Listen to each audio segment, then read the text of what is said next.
When the Me Too movement first took off and we were getting women coming forward and telling their stories of harassment, assault, or discrimination in their workplace, we were like, this is the only matter of time before we get some really good stories coming out of the financial industry because we know that it exists.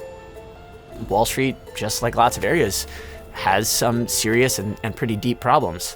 But, a big cultural moment has not happened. Now to the Me Too movement growing this morning in the wake of the Harvey Weinstein scandal. High-powered men across entertainment, media, technology, and politics have been brought down by women who felt empowered to tell their stories.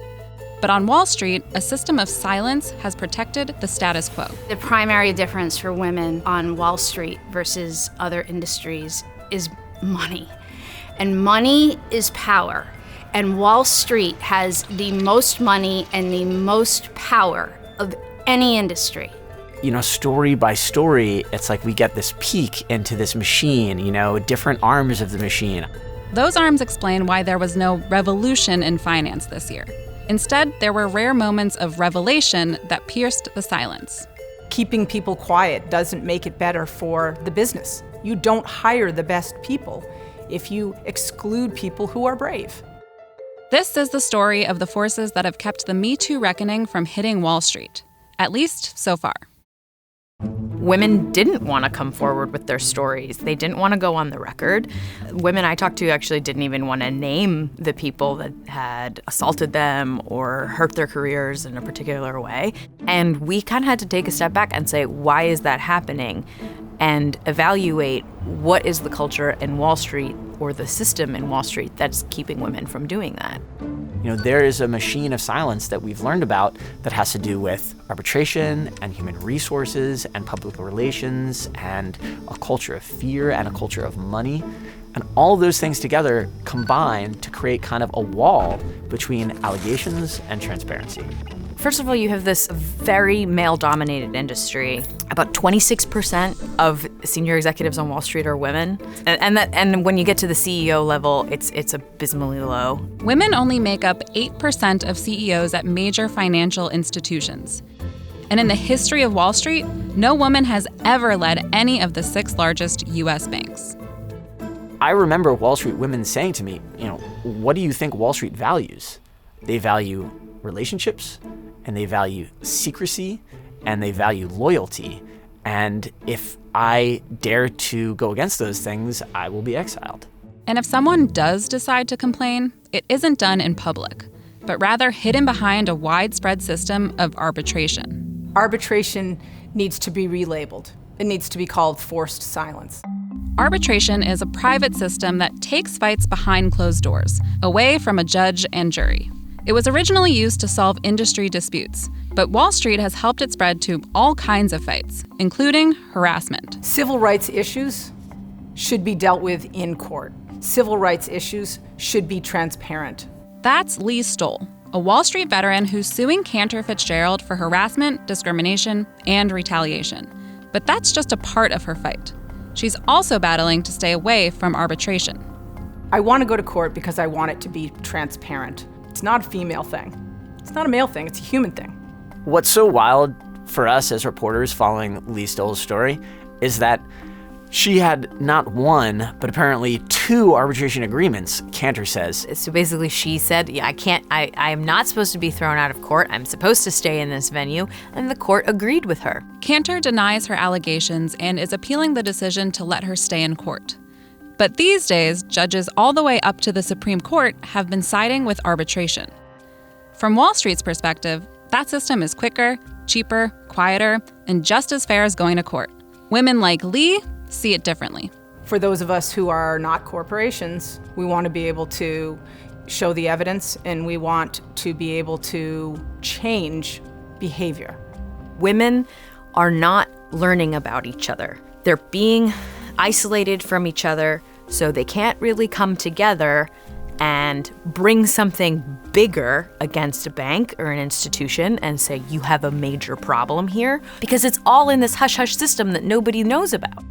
While Lee was fighting against arbitration, women thousands of miles away were struggling to have their stories heard inside Lloyds of London.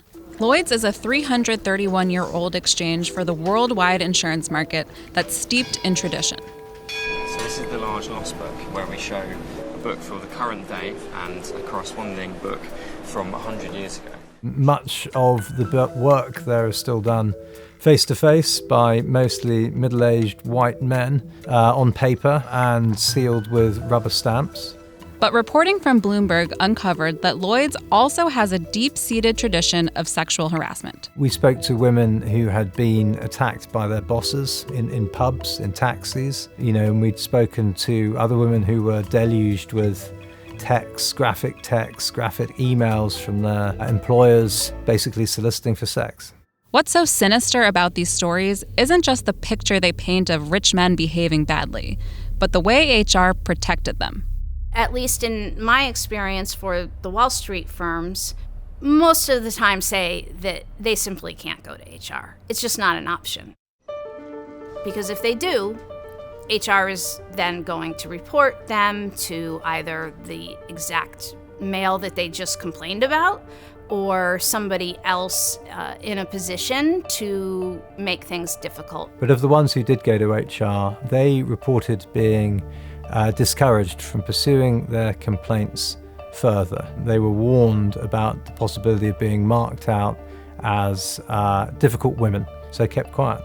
Lloyd's first female CEO, Inga Beale, tried to change that. But she was met with hostility, including a death threat, and was eventually replaced by John Neal in 2018. Bloomberg's reporting hit a few months later.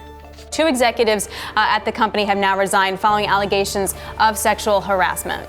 Sometimes when we're reporting on stories like this, companies just deny what we find and say, look, everything is fine.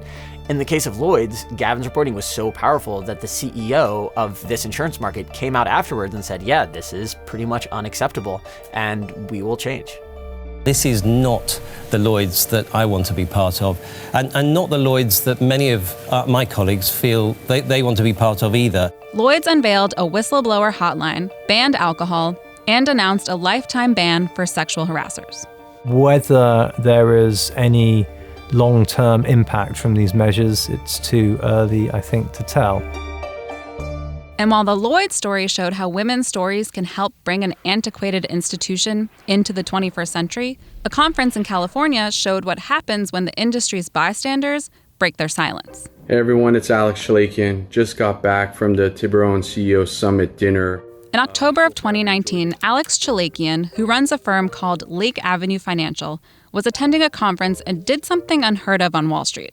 He publicly spoke out against someone at an invite-only conference. Things that were said by Ken Fisher were just absolutely horrifying. He made comments about genitalia, talked about picking up on a girl, and don't show him what's in your pants. And shortly after, Bloomberg reporter Sabrina Wilmer was able to speak to Ken Fisher on the phone. His initial reaction is that he didn't think it was a big deal because he's been saying this a very long time, and nobody has questioned it. Ken Fisher was speaking in a way that he was used to speaking, which was gross, quite frankly. I don't know if I could, but if I was 30 years old and I had it to do over again, I'd have more sex. While I could. Once you get older, you're like a Christmas tree. You're firm once a year and the balls are just for decoration. But instead of awkward laughter behind closed doors, this year Fisher's institutional clients from Texas to New Hampshire yanked about $4 billion from his investment firm. Fisher's CEO, Damian Ornani, even went directly in front of a Los Angeles pension board to apologize.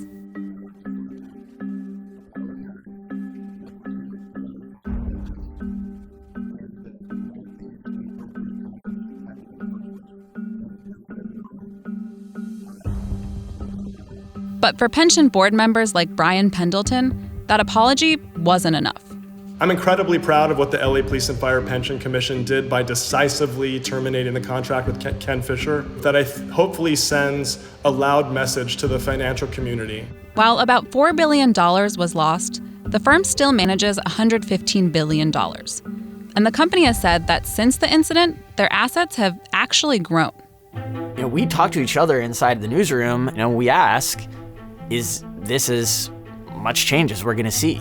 It's plausible that this is as far from the status quo as things are going to veer, and things will get back to business as usual. I'm not in favor of outing other women, but I will say that women have reached out to me and told me that we need to keep this going. I'm certainly a drop in the bucket to the issue. And the only way to change that is for a couple people to stand up, and I'm hopeful that other people will stand next to me. We're never going to stop trying to tell women's stories. What we can hope for is that the industry is moving in a direction in which more women feel comfortable telling their stories.